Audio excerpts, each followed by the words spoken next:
Assalamualaikum warahmatullahi wabarakatuh. Perkenalkan, nama saya Devita Ramadhani dari Program Studi Administrasi Pembangunan Negara kelas U3 tahun 2020 Politeknik Setiawan Bandung.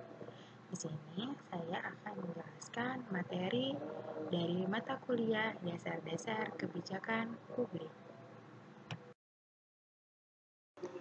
Di sini saya akan menjelaskan tentang analisis kebijakan kerangka yang terintegrasi. Sebelum masuk ke dalam materi, saya akan menerangkan sedikit tentang analisis kebijakan publik. Analisis kebijakan menghasilkan dan menyajikan informasi yang memberi landasan dari para pembuat kebijakan dalam membuat keputusan. Analisis pada umumnya menggunakan intuisi, pendapat, pengujian kebijakan, memilah dan memasukkan ke dalam komponen, perancangan, dan sintetis alternatif baru.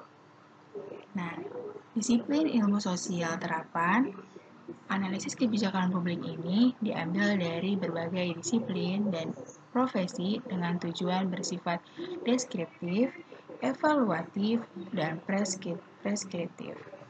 Dalam ilmu sosial dan perilaku administrasi publik, hukum, etika, analisis sistem, dan matematika terapan menghasilkan informasi dan argumen-argumen yang masuk akal. Analisis kebijakan dipandang sebagai proses pengkajian yang meliputi 5 komponen informasi kebijakan atau polisi informasional komponen yang ditransformasi dengan menggunakan 5 prosedur analisis kebijakan atau polisi analitik prosedur. Dari prosedur analisis kebijakan, yang pertama dilakukan adalah perumusan masalah, yang kedua ada peramalan, yang ketiga ada rekomendasi, yang keempat pemantauan, dan yang terakhir ada evaluasi. Selanjutnya, penjelasan mengenai prosedur analisis kebijakan. Yang pertama ada perumusan masalah. Perumusan masalah mengaitkan informasi mengenai kondisi-kondisi yang menimbulkan masalah dalam kebijakan. Contohnya, asumsi misteri, diagnosis penyebab, memetakan tujuan, memadukan pandangan, dan merancang peluang baru. Yang kedua, ada prediksi atau peramalan, memuat informasi mengenai konsekuensi di masa yang akan datang dari penerapan alternatif kebijakan, memuat tentang plausible, potensial bernilai, estimasi kendala, kelayakan politik, dan proyeksi statistik. Yang ketiga, ada preskripsi atau rekomendasi mengenai informasi, nilai, atau kegunaan relatif dari konsekuensi di masa depan dari suatu pemecahan masalah.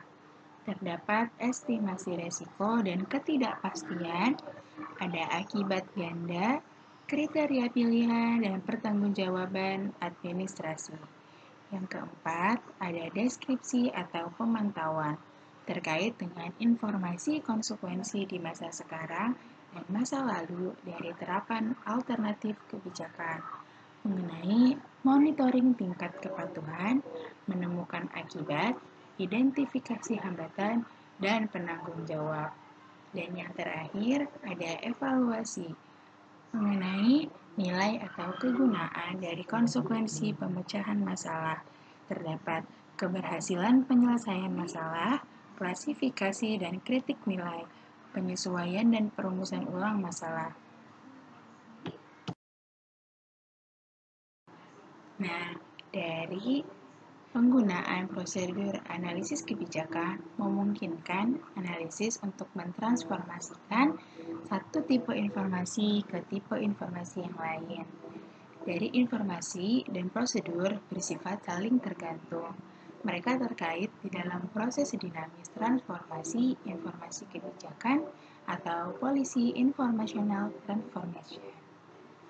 Komponen-komponen informasi kebijakan ditransformasikan dari satu ke yang lainnya dengan menggunakan prosedur analisis kebijakan.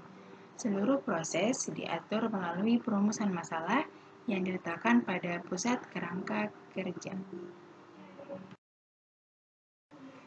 Nah, dari 5 prosedur analisis kebijakan tadi, juga terdapat 5 tipe informasi yang relevan dengan kebijakan.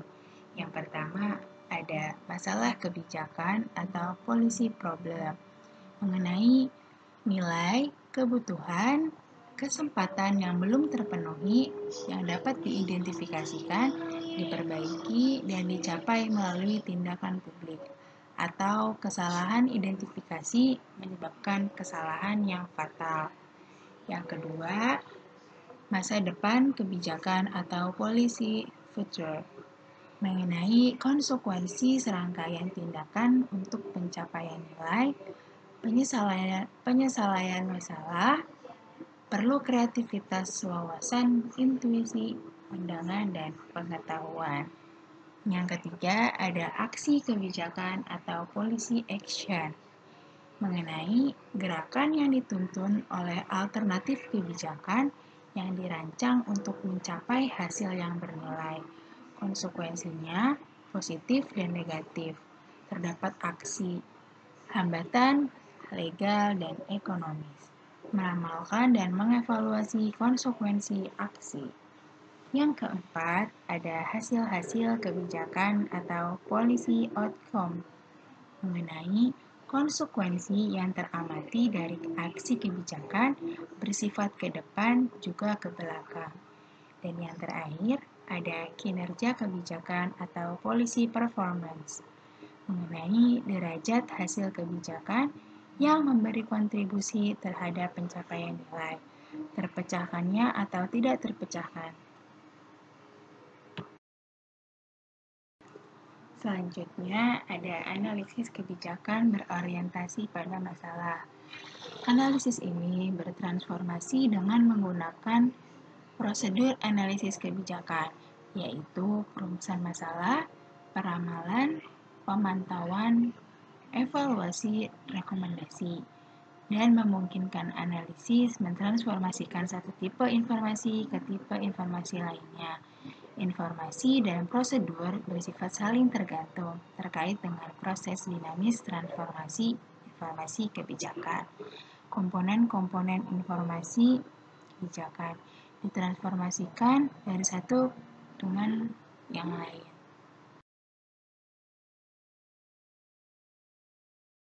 Selanjutnya, pembahasan ilustrasi dari peradilan kriminal. Hubungan 5 komponen informasi kebijakan dan 5 metode analisis kebijakan tadi dapat diilustrasikan dengan pertimbangan analisis kebijakan dalam Administrasi Asisten Pelaksana Undang-Undang atau The Law Enforcement Assistant Administration atau disingkat LEAA. Dapat juga memakai informasi dari Biro Investigasi Pemerintah Federal atau The Federal Bureau of Investigation disingkat FBI. Informasi mengenai peningkatan di dalam berbagai kategori kejahatan dapat digunakan untuk memantau hasil kebijakan pengontrolan kejahatan oleh pemerintah federal, negara bagian, dan lokal. Informasi mengenai kebijakan kemudian dapat ditransformasikan ke dalam informasi baru mengenai kinerja kebijakan yang menjelaskan seberapa jauh suatu kebijakan tersebut dikatakan berhasil. Informasi mengenai peningkatan kejahatan ketika digabung dengan informasi tambahan mengenai kebijakan yang diimplementasikan di dalam periode yang sama.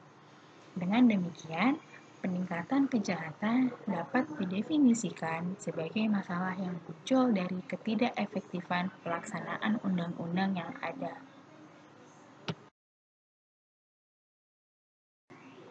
Kemudian, ada informasi mengenai kejahatan sebagai suatu masalah kebijakan dapat digunakan sebagai landasan untuk meramalkan perubahan pada angka kejahatan di masa depan. Jika diasumsikan bahwa undang-undang yang ada akan efektif diimplementasikan, kemudian dapat meramalkan perumusan angka kejahatan pada kurun waktu tertentu.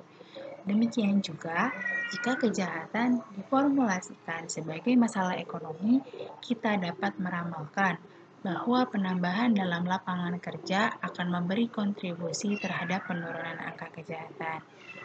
Dengan demikian, membandingkan alternatif-alternatif itu untuk menaksirkan kemungkinan hasil dari arti nilai tertentu.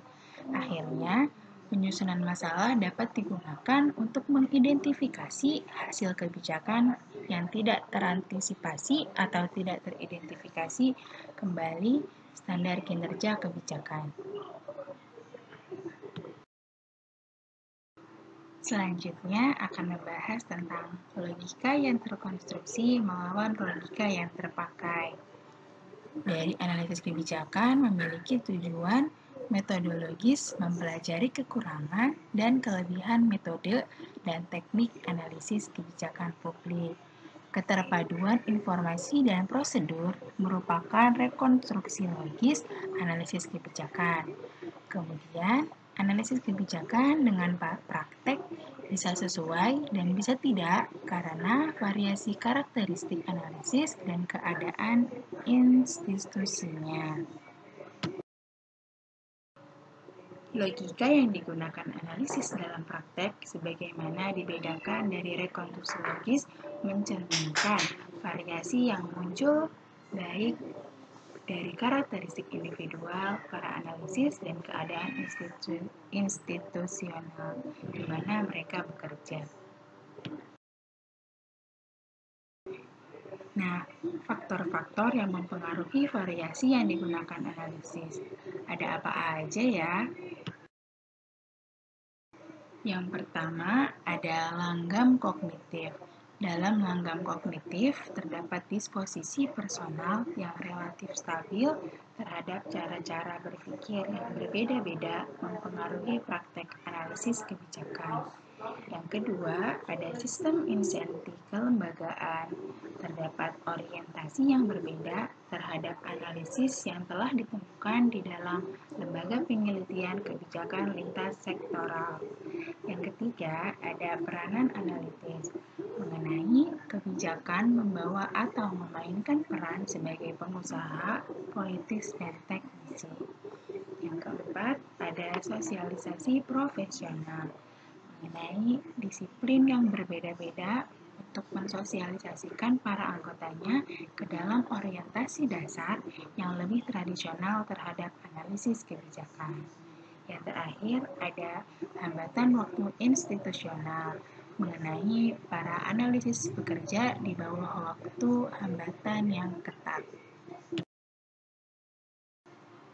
Dari penjelasan tersebut, kita akan menyadari tentang ketidaksesuaian antara logika yang dirumuskan ulang dan logika yang digunakan dalam analisis kebijakan harusnya tidak menimbulkan keraguan. Analisis mencatat ketidaksesuaian itu adalah untuk menekankan ketidaksesuaian di antara logika yang terkonstruksi dan logika terpakai, tidak terhindarkan, dan pada saat yang sama memperlihatkan alat bantu yang kuat dalam mempelajari, mengkritik, mengembangkan metode dan teknik khusus. Dengan begitu, metode analisis kebijakan bukanlah panacea dan tidak ada jaminan praktek analisis kebijakan tidak akan menjadi rutin, kaku, dan steril. Demikian paparan materi dari saya. Semoga bermanfaat. Kurang dan lebihnya mohon maaf. Wassalamualaikum warahmatullahi wabarakatuh.